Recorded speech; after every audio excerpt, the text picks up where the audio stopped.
Le tour de l'actualité, c'est tout de suite sur BC Télévision. Madame, Monsieur, bienvenue et bonjour. Bienvenue dans ce bulletin d'information que nous débutons à la primature. Ce mardi 26 avril 2022, le Premier ministre Samalou Kondé Kenge a fait devant la presse le bilan de l'an 1 de son gouvernement marqué par plusieurs défis, notamment la Covid-19 et l'état de siège. Investi le 26 avril 2021 par l'Assemblée nationale, le gouvernement de Jean-Michel Samalou Kondé Kenge, dénommé gouvernement des Warriors, a totalisé une année. Voilà, la rencontre, la 14e édition du FEMUA 2022 aura la République démocratique du Congo comme pays invité. Sur ce, son commissaire général Salif Traoré est à Kinshasa pour rencontrer les autorités du pays, parmi elles la ministre de la Culture. Les détails avec Stella Chema et Orly Kiaza. Les festivals des musiques urbaines d'Anoumabo, FEMUA, qui se tient chaque année en Côte d'Ivoire, va également se tenir en 2022 du 10 au 15 mai prochain. À cet effet, le commissaire général de ce grand rendez-vous culturel africain, Salif Traoré, dit à Salfo, a séjourné à Kinshasa, capitale de la République démocratique du Congo, du fait que la RDC est le pays invité à cette 14e édition du FEMUA. Face à la presse qu'il a convoquée le week-end dernier à Kinshasa, Asalfo dit venir à Kinshasa pour notamment rencontrer les autorités gouvernementales afin de leur expliquer le pourquoi de la RDC comme pays invité à cette édition. Parmi les raisons qu'il a avancées devant les chevaliers de la plume et du micro, la rumba congolaise a été retenue comme patrimoine immatériel de l'UNESCO, raison majeure pour inviter la RDC à cette édition, vu que la République démocratique du Congo est le pays de la rumba. Pourquoi la République démocratique du Congo a été choisie comme pays invité d'honneur? Donc, c'est d'abord pour deux choses. La première des choses, vous savez qu'aujourd'hui nous sommes à la veille de l'hommage au 6e anniversaire de la mort de Papa Wemba. Il est tombé sur la scène du FEMUA. Nous avons jugé que inviter le Congo en Côte d'Ivoire, c'est rendre un grand hommage à ce monsieur qui, dès son vivant, avait souhaité que le FEMUA soit une source d'intégration pour les pays africains. On s'est dit aussi que cette année, la rumba a été faite quand même patrimoine immatériel de l'UNESCO. Moi, je suis ambassadeur de l'UNESCO depuis 10 ans. Et j'ai voulu joindre l'utile à l'agréable. Une chose est de rendre hommage à Papa Wemba pour tout ce qu'il a fait pour la musique, mais une autre chose est de rendre hommage à la musique qu'il a promue à travers comment on appelle, à travers son art. Notez que les retombées de cette 14e édition qui aura pour thème l'entrepreneuriat et l'employabilité de jeunes serviront à la construction de 2 écoles, dont une à Odiéné, dans le nord de la Côte d'Ivoire, et une autre à Port-Boué, une commune d'Abidjan. Cet ajout porte à 9 les écoles construites constituant le volet social de ce festival qui se tient depuis plus de 10 ans déjà. Plusieurs artistes sont invités à ce grand rendez-vous, notamment Innocent Baloumé, dit Inosbi, pour représenter. Voilà, peu avant son retour en Côte d'Ivoire, Asalfo a été reçu en audience par le chef de l'État, Félix-Antoine Tshisekedi Tshilombo. Occasion pour le commissaire général du FEMUA de remettre officiellement l'invitation de la République démocratique du Congo. Un homme de culture averti, Félix Tshisekedi a accueilli la nouvelle avec enthousiasme et promet de faire de la participation de la République démocratique du Congo une totale réussite. Par l'enjeu de la francophonie, mardi 26 avril 2022 à Kinshasa, le directeur national des 9e Jeux de la francophonie, Isidore Kwanja, a procédé à la remise des attestations marquant la fin d'un atelier des formations des départements et commissions sur la gestion débuté le lundi 26 avril dernier sur l'optimisation des tableaux des bords et la planification des projets au siège même du comité d'organisation des Jeux dans la commune de la Gombe. On l'écoute au sortir de ses assises. Aujourd'hui, nous sommes très contents d'avoir fini cette formation en les sanctionnant par des attestations de fin de formation professionnelle. Comme vous le savez, la formation professionnelle dans toutes les entreprises est importante pour rendre les employés efficaces. Vous savez, il y a le principe des 3 S. Je ne sais pas si vous avez déjà entendu parler: efficacité, efficience, économie. J'ai pu lire la fiche d'évaluation que vous avez faite à la fin de la formation. Vous avez exprimé les besoins d'avoir d'autres types de formations notamment.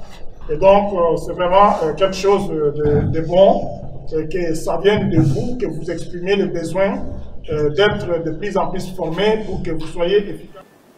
Et on va changer de chapitre maintenant. Le Kenya, précisément sa capitale Nairobi, abrite une rencontre entre des rebelles de l'Est de la République démocratique du Congo en proie aux violences et le gouvernement de Kinshasa. Les détails dans cet élément. Cette salle de conférence devenue mythique pour avoir abrité les initiatives de paix pour le Soudan, Soudan du Sud, Ouganda et Somalie, offre son hospitalité aux groupes armés locaux de la République démocratique du Congo pour s'inscrire dans la voie d'une paix durable dans leur pays. L'équipe présidentielle conduite par le mandataire spécial, Prof Serge Tshibangu, les observateurs du Rwanda, Ouganda, Burundi, des Nations Unies, de la CIRGL et la facilitation kenyane s'emploient à faire appliquer la résolution pacifique prise par les 5 chefs d'État de la communauté d'Afrique de l'Est avant de passer à une reddition coercitive. Les représentants des groupes M23 Runiga, UCL Kijangala, Raia Mutomboki, Twirwaneho Makanika, Twirwaneho Android, Ngumino Coalition FPDC et UPSP se disent très favorables à l'initiative prise par le président de la République, Félix Antoine Tshisekedi Tshilombo. Ils l'ont exprimé librement, chacun dans la langue de son choix. Je n'avais pas de raison pour combattre le président Félix Tshisekedi, parce qu'au moment où nous faisions la lutte armée, lui faisait la lutte politique. Et maintenant qu'il a pris la tête du pays et qu'il veut la paix, le retour de la paix et reconstruire le pays, nous sommes prêts à le soutenir. Chaque chose a son temps. Je considère que c'est le temps de faire la paix. Nous saisissons cette occasion, nous saluons cette occasion, et surtout que notre pays venait d'entrer dans la communauté de l'Afrique de l'Est par l'initiative de son Excellence Monsieur le Président de la République. Il faut que la RDC puisse avoir la paix, il faut que tous les fils du pays rentrent au pays et que nous tous nous puissions reconstruire la paix du pays. Nous remercions le président de la République, chef de l'État, son Excellence Félix Antoine Tshisekedi Tshilombo, pour prendre l'initiative depuis qu'il a arrivé au pouvoir. Il a fait son cheval de bataille qui est la pacification de l'Est de la RDC. Alors, nous, les groupes armés Maï qui occupent dans ce coin, nous sommes vraiment très satisfaits et accompagnent cette vision du chef de l'État, surtout les programmes qu'il a mis en place du PDDRCS, qui va s'en charger à l'encadrement de tous les combattants. Vraiment, c'est une bonne chose que nous sommes prêts et encouragés. Donc, nous sommes déterminés à accompagner cette vision-là du chef de l'État. Nous nous louons d'abord à l'initiative du chef de l'État, mais notre attente est que les chefs de l'État prennent ses responsabilités comme il faut, parce que nous avons pris les armes pour protéger notre pays contre les agressions. Parce qu'il y a tas des agressions, il y a tas des étrangers qui viennent dans notre pays agresser notre pays. Napenda kupana message kwa wakongomani wote kama tunapasha ikara pamoja juu ya kutafuta amani, paske amani hatutaitafutiwa na wengine nchi isipokuwa wakati sisi peke tutasikia kama ni ya muhimu. Antuka epesi biso somo mingi ndenge tozo betama tozo boma maneti banyama. Antuka motomoko azo kanisa kolobela biso eloko moko te. Milolo nyoso to beta na gouvernement eyano ezate eloko moko baza osalela biso te.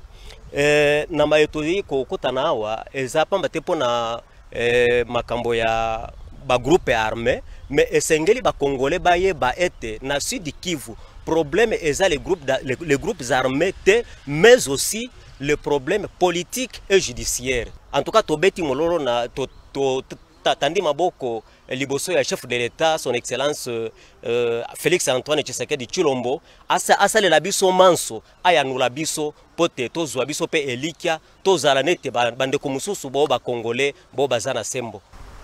Tumekuja kwa mkutano huyu, wametuitisha ili tuje hapa tutafute amani kwa nchi yetu, na sio mara kwanza. Hii mikutano tumeitembea mara nyingi huko kwetu Kongo, tukitafuta gisi amani ipatikane kwetu.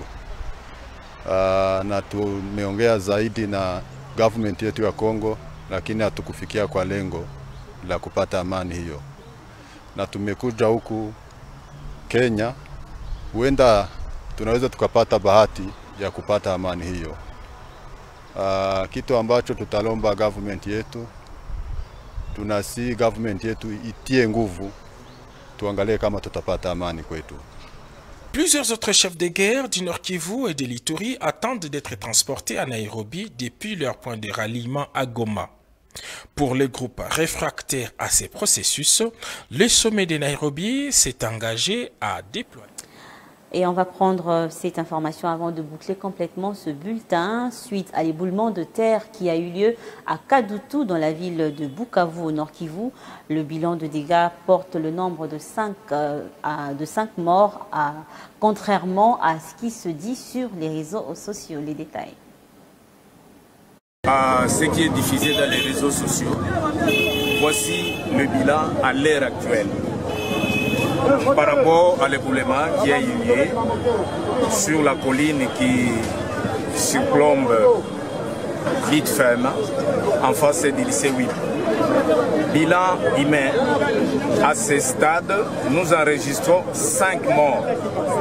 5 morts, dont 2 enfants de la famille Mouloumé, un enfant de la famille Prosper Mitima plutôt, un passager qui se trouvait dans un véhicule et un enfant de la famille Tirouz. Au total, c'est 5.